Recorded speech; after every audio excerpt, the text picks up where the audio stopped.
O caminho da infâmia de Hitler começou em seu batismo de fogo nas trincheiras da Primeira Grande Guerra. O infernal conflito o marcou, devastou a terra com novas e monstruosas armas e arrasou exércitos inteiros. É o único lugar seguro da trincheira, fora é morte certa. De uma fortaleza dotada com as maiores armas do mundo, esse é o som de um bombardeio, a pedreiras medievais transformadas em bases secretas. Adolf Hitler estava nas linhas alemãs. Mal sabia ele que um ataque surpresa se preparava ali mesmo. O subterrâneo se tornou tanto abrigo como arma. Foi por isso que a aldeia sumiu. Vamos desvendar as camadas do tempo em Cidades Ocultas. As trincheiras de Hitler.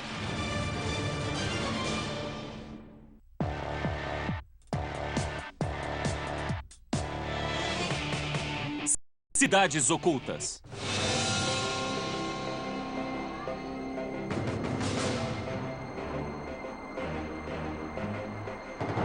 Cheguei!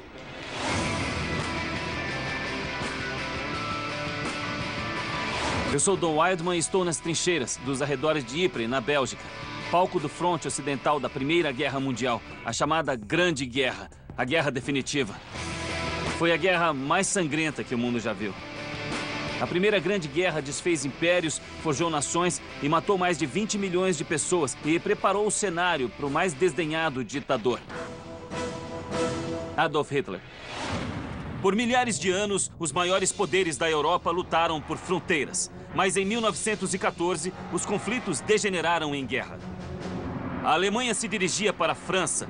Os aliados tentavam impedi-los e se encontravam aqui, no fronte ocidental. A guerra durou 4 longos anos, ao longo de 750 quilômetros de trincheiras, que iam do Canal da Mancha até a Suíça. Mas foi este trecho de terra perto de Ypres que viu nascer 2 monstros do século XX. A Guerra Moderna e a loucura de Adolf Hitler. Sua ascensão ao poder começou na Primeira Grande Guerra, quando lutou nas trincheiras de Ypres. Encontrei o estudioso Martin King, que me levou aos subterrâneos projetados, pouco vistos, que as duas partes usaram para tentar acabar com o empate técnico da Guerra de Trincheiras.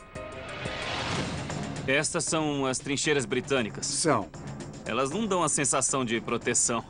Não protegiam muito, considerando que a fortificação era de sacos de areia. A apenas 1,5 metros de profundidade, em trincheiras cavadas às pressas e com pouco ou nenhum reforço, os soldados enfrentavam armas nunca vistas, como tiros de artilharia que transformavam trincheiras em crateras.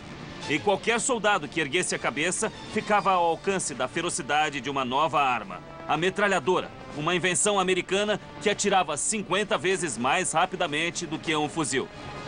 E ainda havia as nuvens de gás venenoso que eram constantes. Nesse cenário de pesadelo, só havia um lugar seguro em quilômetros de distância.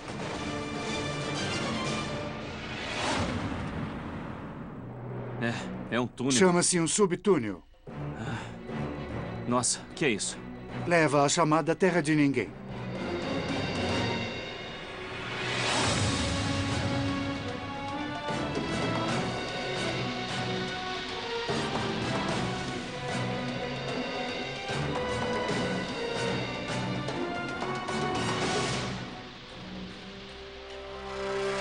Caramba, não tem fim. Esse túnel percorre tudo, dá a volta embaixo de todo o campo de batalha. Túneis como esse, dos poucos com estrutura de concreto dentre as trincheiras aliadas, avançavam quase 30 metros na área que separava os dois lados, a chamada Terra de Ninguém. Os túneis eram usados para espionar os alemães e como refúgio temporário para os poucos que conseguiam entrar quando os bombardeios começavam. Imagina só, a 50 metros daqui, as forças alemãs estão em trincheiras acima de nós, certo? E os aliados aqui embaixo, ingleses, canadenses e outros, eles têm de inventar qualquer coisa para levar vantagem. Então, cavam esses túneis de reconhecimento para talvez poder sair das suas próprias trincheiras e obter informações, ver ou ouvir algo, qualquer coisa para conseguir ter uma vantagem. Enquanto os aliados usavam os túneis para espionar e planejar ataques, os alemães usavam um enfoque de resistir e minar o inimigo. Sua estratégia-chave também era subterrânea. Martin me mostrou a estrutura usada para proteger os soldados alemães e que pode até ter salvado a vida do jovem Adolf Hitler. Foi aqui que o Hitler serviu primeiro.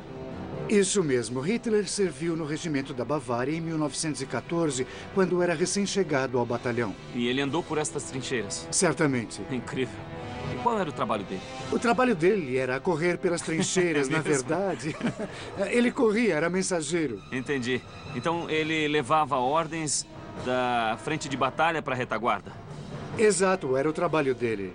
Em meio ao horror e ao caos das trincheiras, o jovem Adolf Hitler achou sua verdadeira vocação. Era exatamente disso que ele precisava. Ele tinha sido um fracasso em quase tudo o que tinha tentado e era uma espécie de fracassado. Sim. Até que chega o mês de agosto de 1914 e ele vai para o projeto von Schlieffen, onde foi alocado e se juntou ao exército. E ele se identifica. Com certeza, ele acha uma identidade. Nestas trincheiras. Aqui mesmo. Então o pessoal ficou anos aqui, Sim. a 100 metros de distância, Certo. uns bombardeando os outros. Isso mesmo. E a terra ficou arrasada. Fica. E montes de lama foram explodidos Isso pelas mesmo. bombas. E há muitas fotografias famosas de alemães pousando nessas trincheiras, Aham.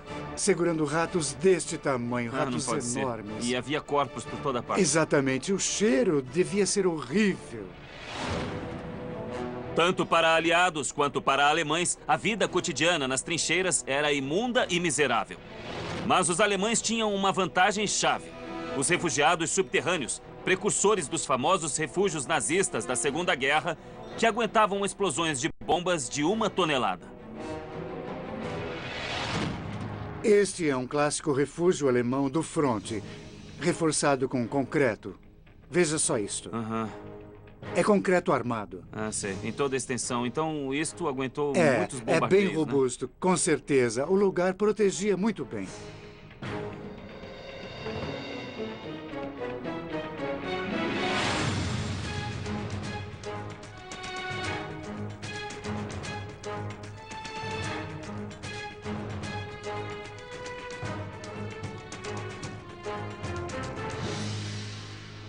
Este é o tamanho. E sempre foi Sim, baixo, esta assim? é a altura original.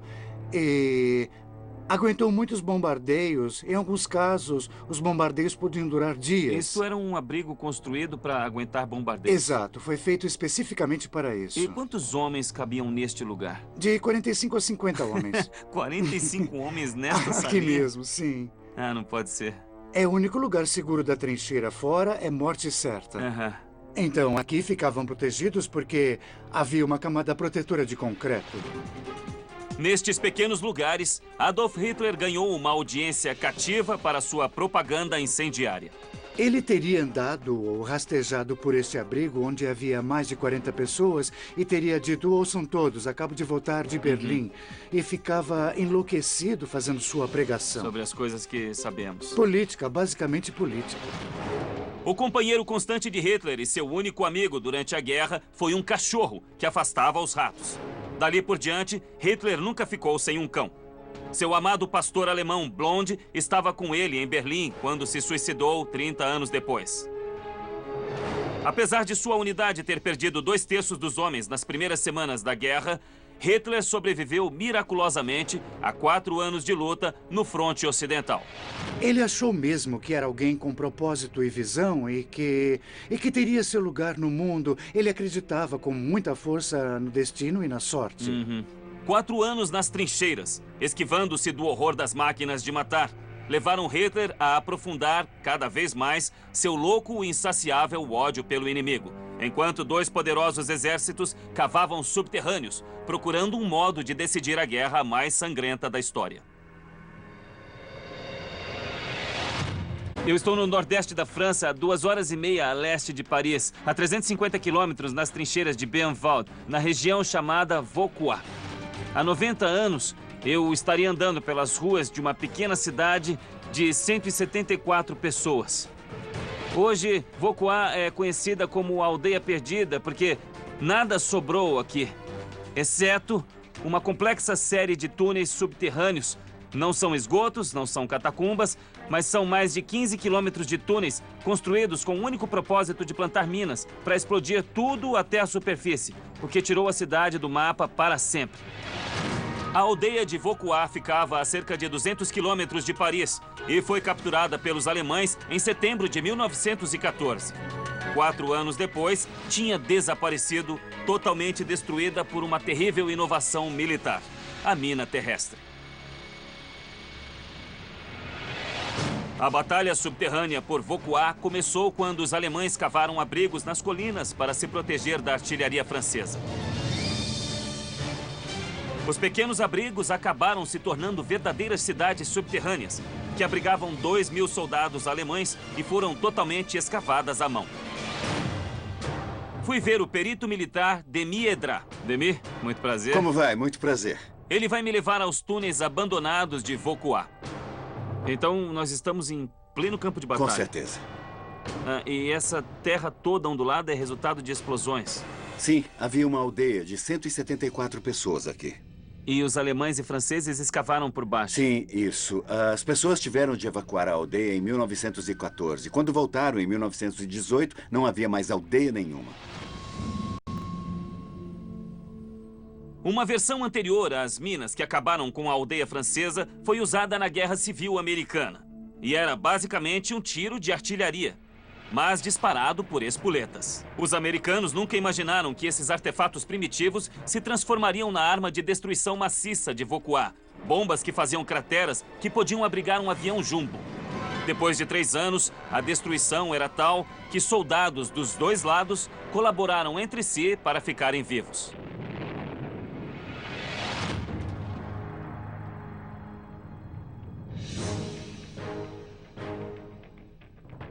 Tem uma entrada ali, né? Sim, é muito perigoso aqui. Nós temos de usar capacetes. Ah, tá legal. Vai na frente. Muito bem, vamos.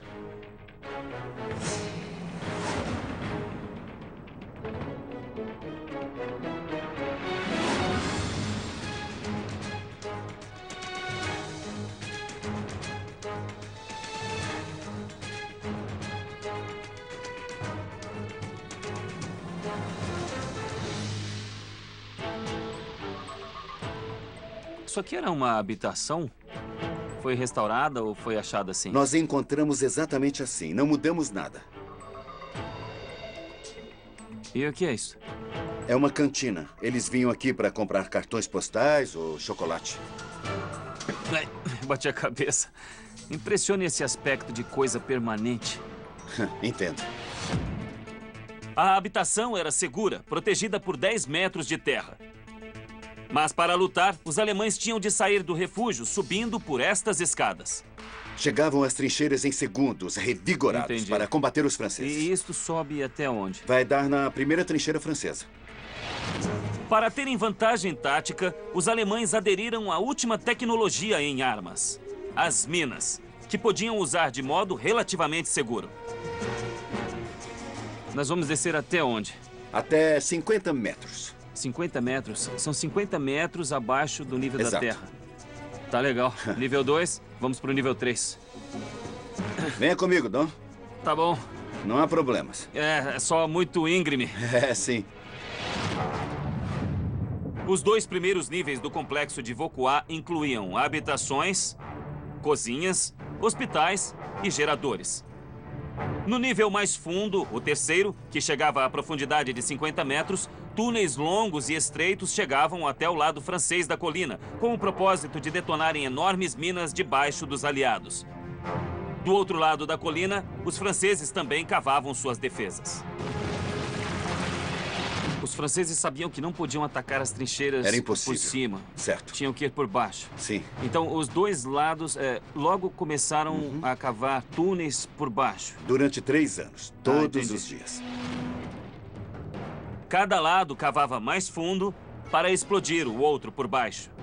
As minas que tinham de usar eram cada vez maiores, de 1 tonelada até bombas de 60 toneladas. Me diga uma coisa, então a 50 metros de terra, Certo. aqui em cima, Certo. terra sólida sobre nós. Uma bomba podia destruir o que está por cima da gente? É claro. Com que frequência explodiam bombas gigantes? Nós tivemos 520 bombas em 3 anos. Ah, meu Deus É. do céu, mas que coisa, Quase, hein? É quase por isso, todos os dias. é por isso que a aldeia sumiu por completo. Sim. Os bombardeios aumentavam e cada lado lutava desesperadamente para ter alguma vantagem. Usavam estetoscópios, como este aqui. E escutavam os alemães. E os alemães faziam a mesma coisa. Quer dizer que todos estão aqui no escuro, Certo. todos estão aqui Sim. quietos Aham. e colocam isto e literalmente... Certo. Onde estão Escutam. eles? Sim, de cima para baixo. E Ah, por entendi. triangulação, sabiam exatamente onde eles estavam. Uma vez que um lado determinava onde o outro estava cavando, faziam de tudo para impedi-los de continuar, usando muita dinamite.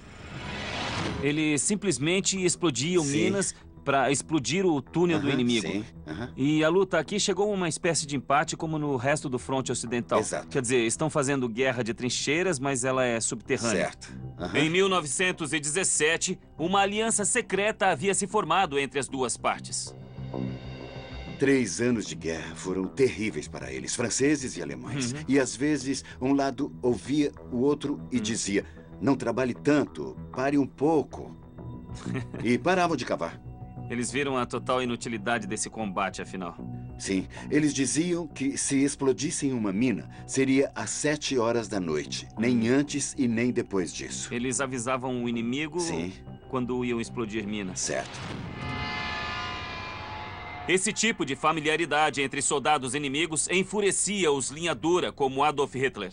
Ele tinha vivido a incrível trégua da véspera do Natal de 1914, quando, por 24 horas, homens dos dois lados do fronte ocidental baixaram armas para trocar presentes e jogar futebol com o inimigo. Hitler se recusou a participar e escreveu, mais tarde, que não deveria haver acordos entre inimigos. Mas, no fim, até mesmo Hitler admitiu que a Batalha de Vauquois não fazia sentido. Na primavera de 1918, 15 mil homens haviam sido mortos em cima e embaixo da colina, sem vantagem para lado nenhum. As tropas americanas avançaram sobre Vauquois e as alemães retrocederam, deixando para trás boa quantidade de minas não explodidas. Olha só. Há 100 toneladas de dinamite não explodida debaixo da água. Eu quis ver de perto o que as armas tinham de tão horrível, a ponto de fazer um inimigo proteger o outro. 3 minas enormes foram abandonadas sem explodir neste túnel aqui. Com o tempo, o nível de água subiu e inutilizou as bombas. Não prossegui para não me arriscar a caminhar sobre munição velha. Não ia brincar com a sorte. Estavam aqui, estavam conversando um com o outro.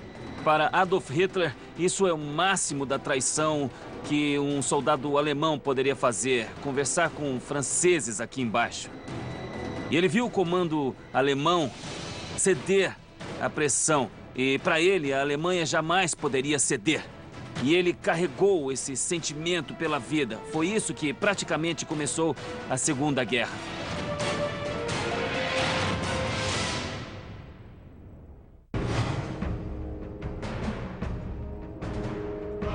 Margarita, neste sábado, às 10 da noite, por History.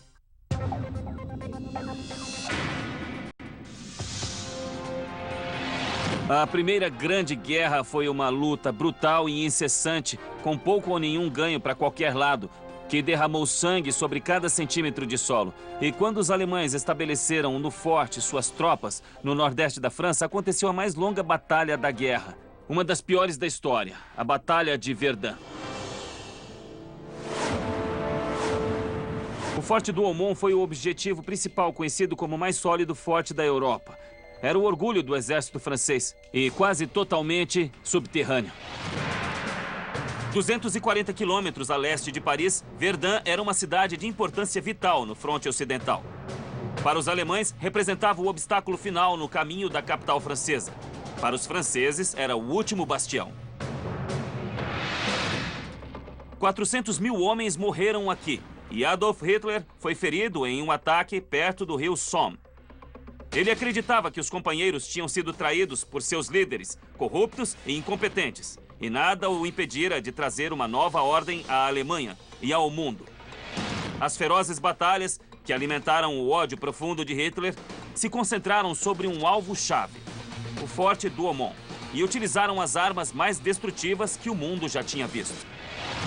Eu estou indo me encontrar com Julian Coquet, que concordou em me levar para dentro do forte, onde centenas e até milhares de homens se refugiaram da fúria da batalha na superfície. Vamos entrar aqui? É, por aqui mesmo. É uma entrada imponente. Por favor.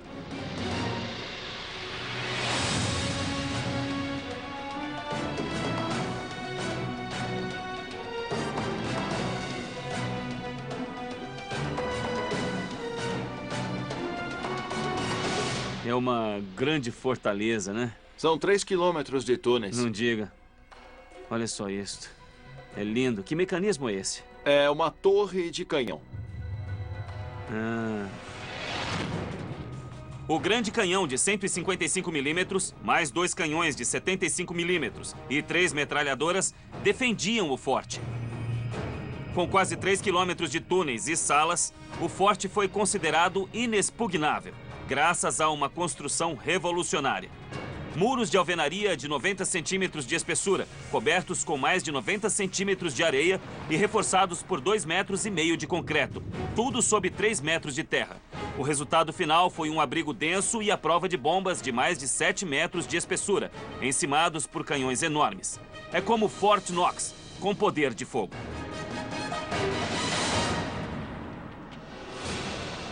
Olha só essa coisa. Morcegos. Tem morcegos aqui, né? É, são morcegos. Olha só que enorme peça de artilharia. Este é o canhão que apontava para fora. Sim, você está na parte de trás. O canhão tinha um alcance de 6 quilômetros e podia atirar 3 bombas de 40 quilos por minuto. Os homens da infantaria, no campo de batalha, nunca tinham visto um poder de fogo como esse. Olha só este cano. Ele é do canhão de 155 milímetros que estava instalado aqui nesta base. Ele tornava este forte tão especial e é por ele que os alemães cobiçavam este lugar. Mas em 1916, os alemães se dirigiam a Verdun, apoiados por armas ainda mais devastadoras do que o canhão de Douaumont. O lança-chamas, usado aqui em larga escala pela primeira vez, era uma monstruosidade portátil que podia lançar fogo a 80 metros de distância e queimar as vítimas vivas. Pior ainda, era um canhão de 420 milímetros, apelidado Big Bertha. Tinha um alcance de 14 quilômetros, já havia destruído 3 cidades-fortaleza dos aliados e estava a caminho de Douaumont. Os franceses decidiram sacrificar o forte e a colossal fortaleza caiu em mãos alemãs sem que fosse disparado um único tiro. O forte foi tomado pelos alemães em fevereiro de 1916. Então eles mesmos podiam usar este canhão. Mas não puderam, porque parece que os franceses o sabotaram antes de saírem do forte. Sei. Apesar de não poderem usar um canhão francês, os alemães fizeram bom uso do Forte Douaumont. Que lugar incrível. Abrigando até 3.000 soldados, um hospital de campo e guardando vastos estoques de munição. Olha só isso. Isso aqui é uma cama grande.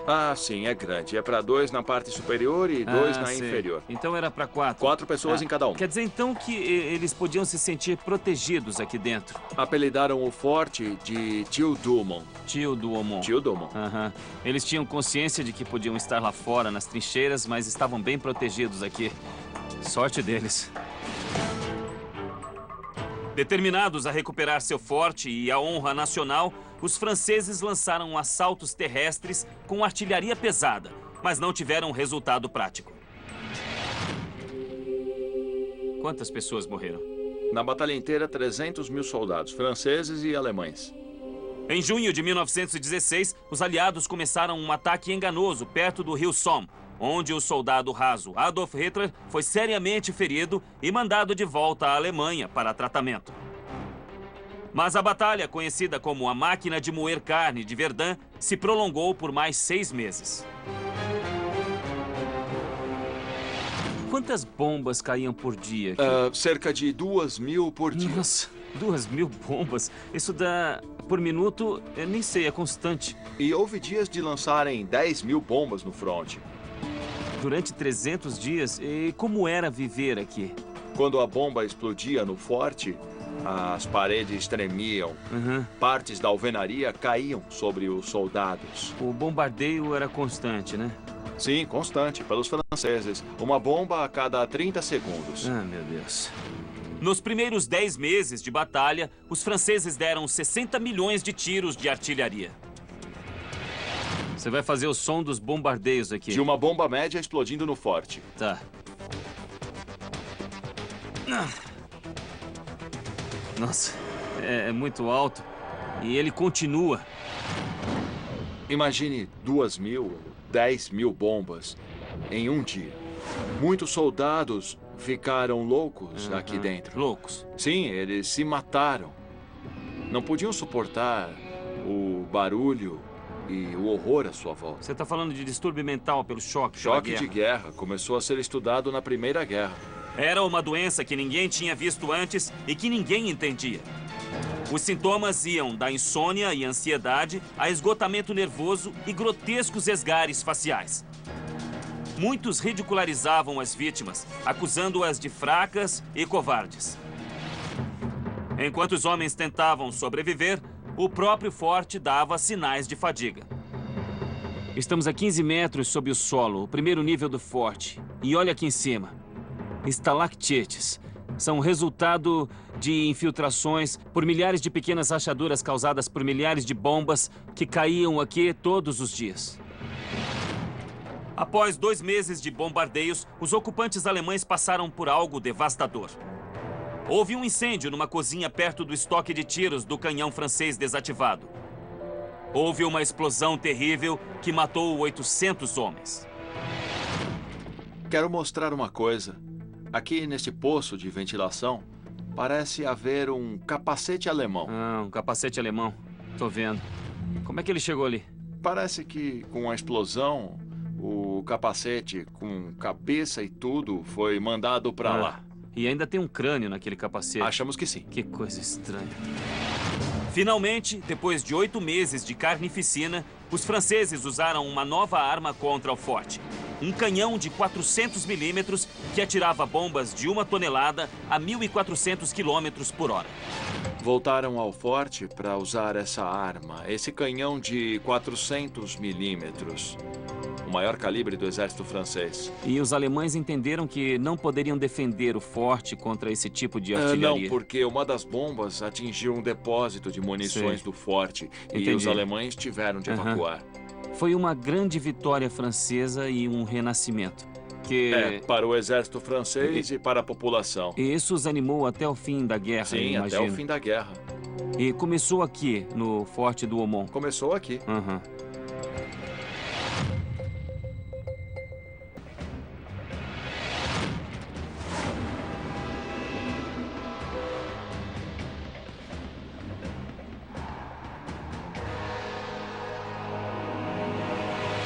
No início de 1917, a guerra já durava havia 2 anos e meio. E os aliados estavam enfraquecidos. As sangrentas batalhas de Somme e Verdun haviam dizimado suas fileiras e minado sua moral. Quando surgiu um plano, uma maneira de acabar com a guerra com um só golpe no fronte alemão. Mas os estrategistas precisavam de um modo de fazer os alemães recuarem antes da grande ofensiva.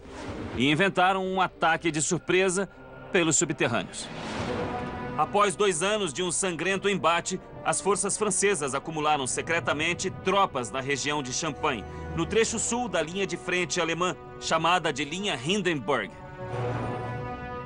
No trecho norte da linha, o cabo Adolf Hitler estava estacionado como mensageiro, ignorando completamente o enganoso ataque que os ingleses preparavam por dentro dos subterrâneos. Os ingleses escolheram lançar seu ataque a partir da cidade medieval de Arras, uma cidade com um segredo muito antigo.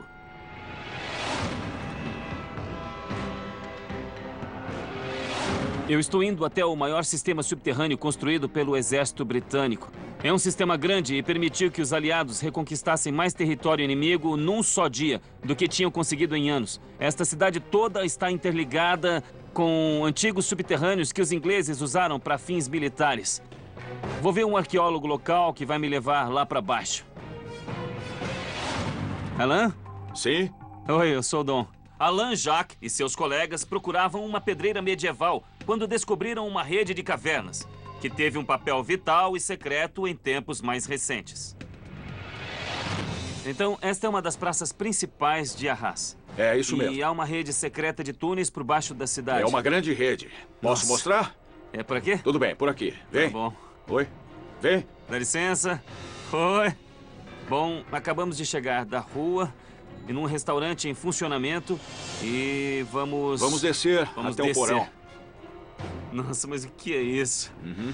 Descemos um andar e vamos descer o outro. Olha só.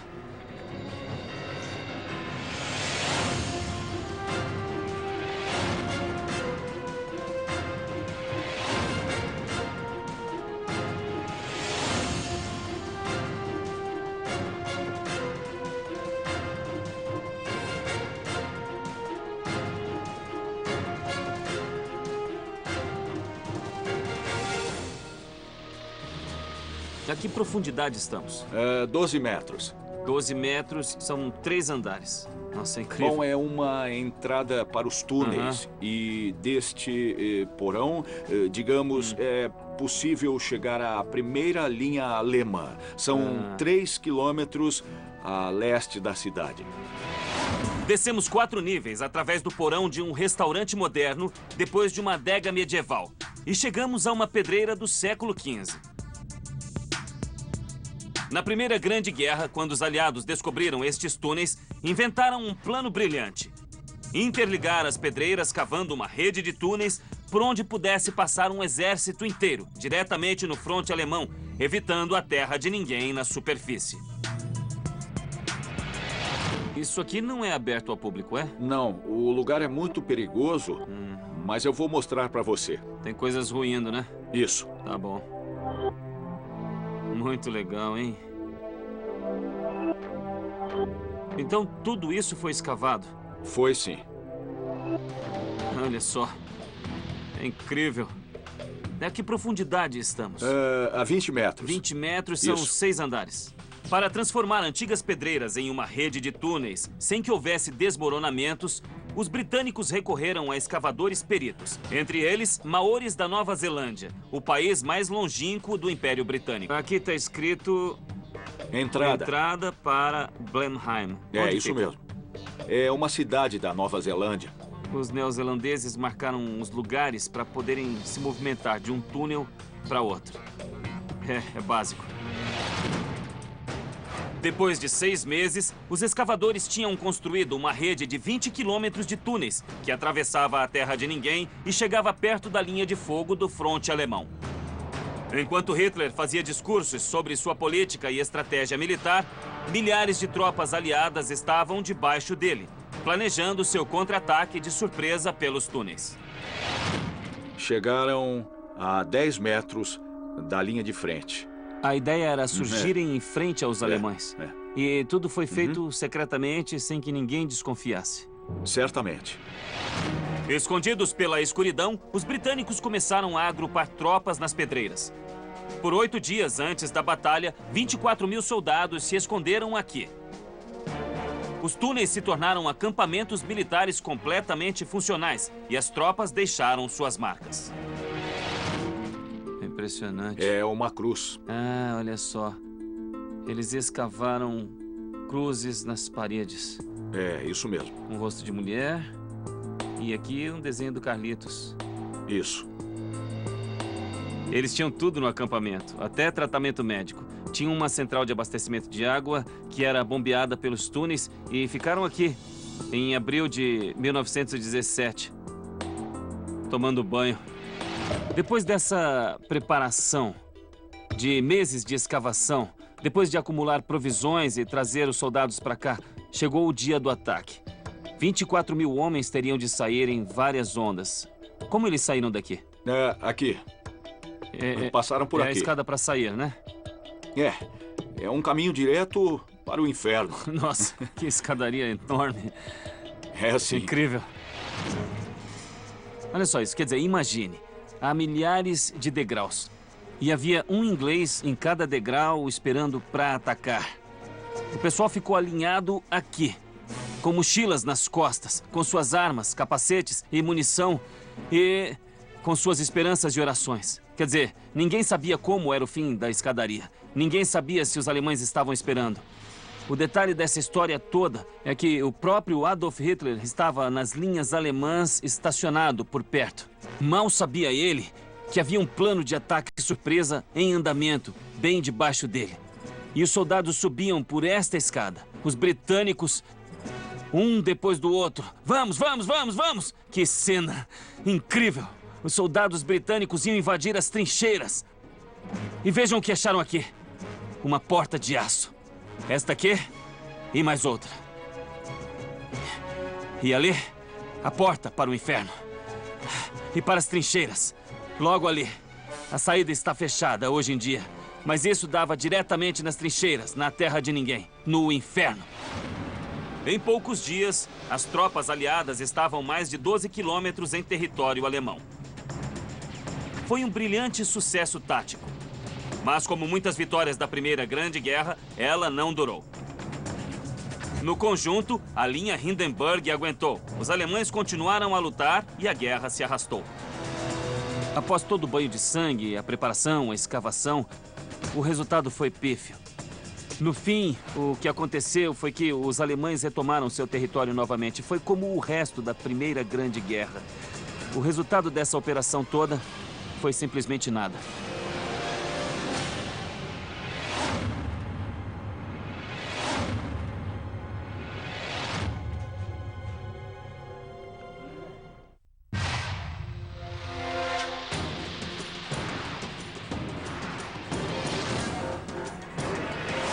Além dos 8,5 milhões de homens que morreram nos campos de batalha da Primeira Grande Guerra, houve 21 milhões de feridos. Os que sobreviveram ao inferno da guerra mudaram para sempre. Adolf Hitler, então com 29 anos, saiu da desgastante experiência das batalhas com ainda mais ódio do inimigo. E isso aumentou a raiva e o ressentimento que o levaram a se tornar o maior monstro do século XX.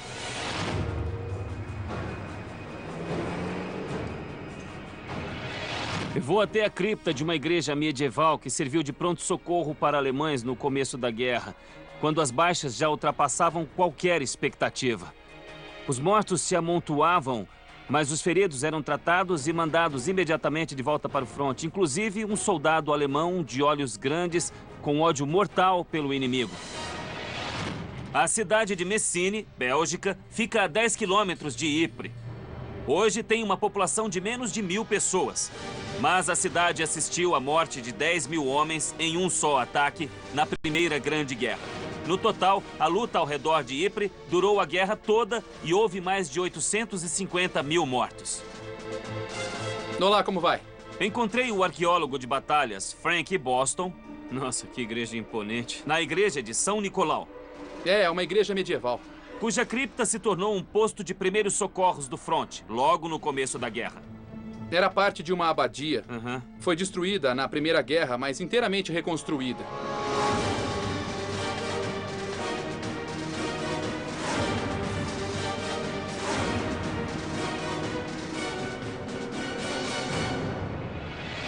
Então o Hitler esteve aqui?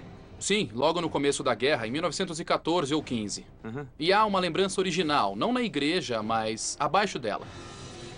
Ah, tá.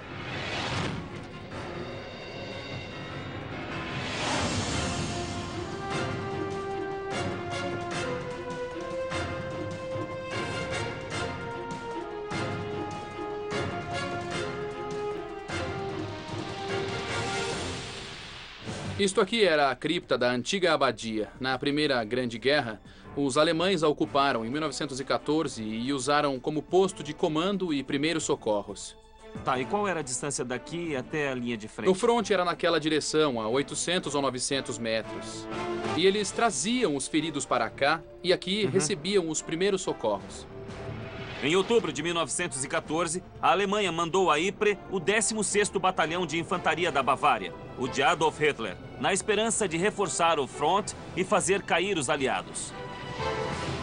Os dois lados achavam que a batalha estaria terminada no Natal daquele ano.